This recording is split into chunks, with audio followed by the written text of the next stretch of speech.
Well, good morning, everybody. Thank you all. Please be seated. Thank you very much for joining us.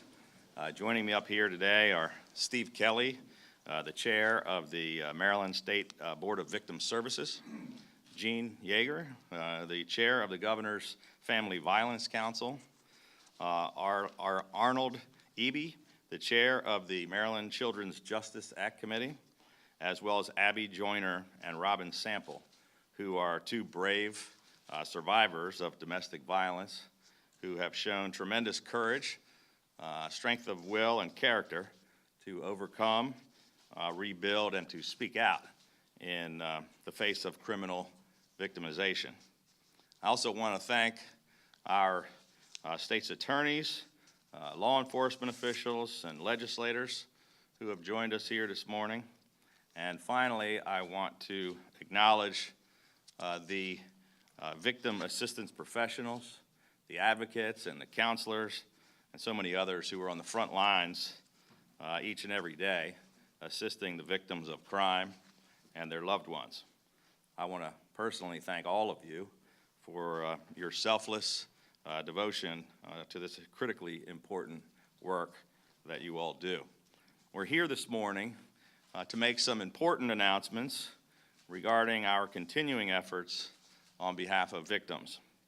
I want to begin by expressing my strong commitment to work with the Senate President Miller, with House Speaker Bush, and all of the co-sponsors of the Rape Survivor Family Protection Act. No rapist should be allowed to maintain their right as a parent, and no victim should ever be forced to interact with their attacker.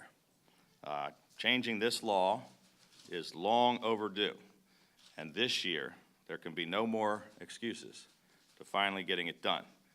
It is past time for Maryland to increase the protections available for survivors who have a child conceived through rape, to allow victims of rape to end the parental rights of their rapist. Today, we are pledging any assistance that our administration can possibly offer to get this important, bipartisan, common sense measure passed through the legislature. This should be the first piece of legislation acted on this session, and I look forward to signing this bill into law the moment that it arrives at my desk.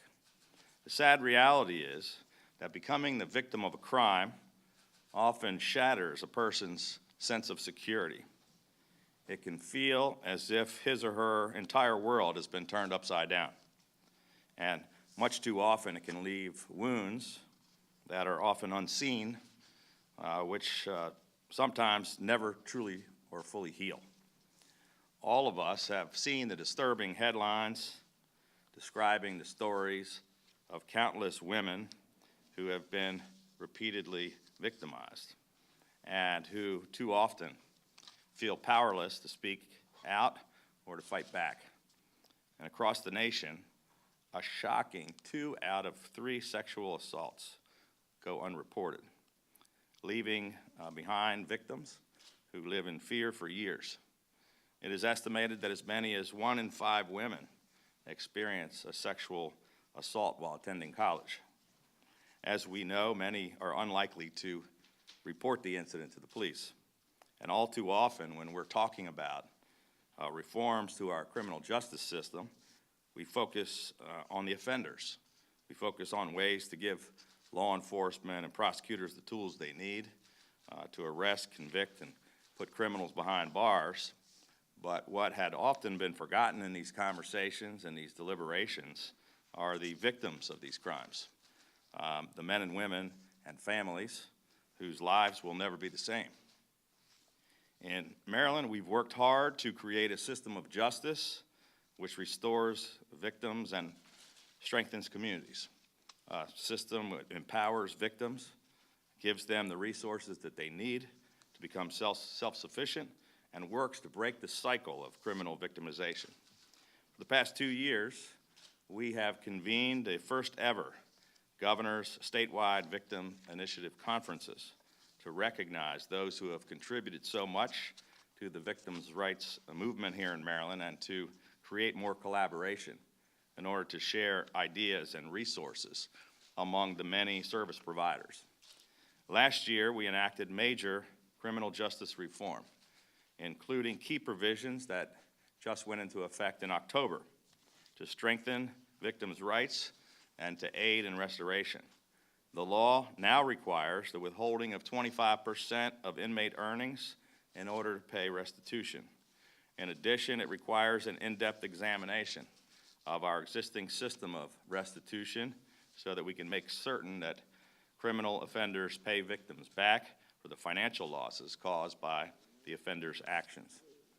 Our administration has awarded a total of nearly $100 million in federal and state funds to help victims become self-sufficient and have greater access to available resources. We announced $46 million in grants to directly aid victims of crime, which enabled us to fully fund every single one of the eligible funding requests that we received from victim service providers all across Maryland, from one end of the state to the other. In the past 3 years, we have provided assistance to more than 500,000 victims, including just more than 181,000 Marylanders just this past year.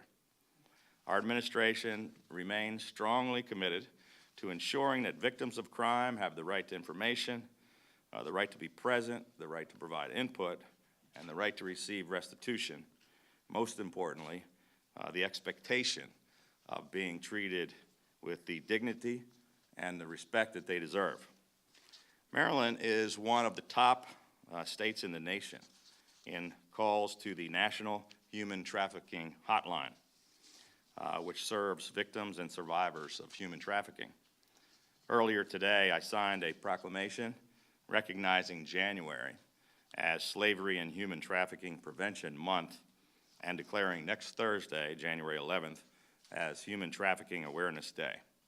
And right now, I am going to sign an executive order which will require every single state department and agency to prominently display information on the homepage of their websites regarding the National Human Trafficking Hotline and the Be Free text line, which allows victims and survivors to send a text message to ask for help or to find local services.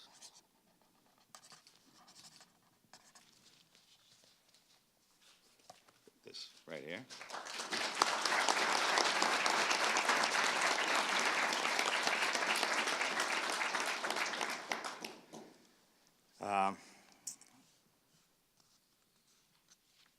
This allows victims and survivors to send a text message or to ask for help to find local services. Both of these services provide an important public benefit for our citizens.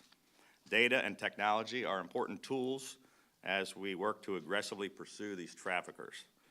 We will also be submitting 4 new pieces of legislation to help protect our most vulnerable citizens, to create an environment in which victims feel safe coming forward, and to empower Maryland crime victims to heal and to rebuild their lives. First, we will introduce the Felony Human Trafficking Act of 2018, which will classify felony human trafficking, the worst of these cases, as a violent crime. The latest data collected by the Victim Services Committee of the Maryland Human Trafficking Task Force specifically identified 396 survivors of human trafficking in Maryland, 124 of whom were trafficked as children. We must ensure that all of the victims, especially these children, have access to the services they need and to a system that will hold their traffickers accountable.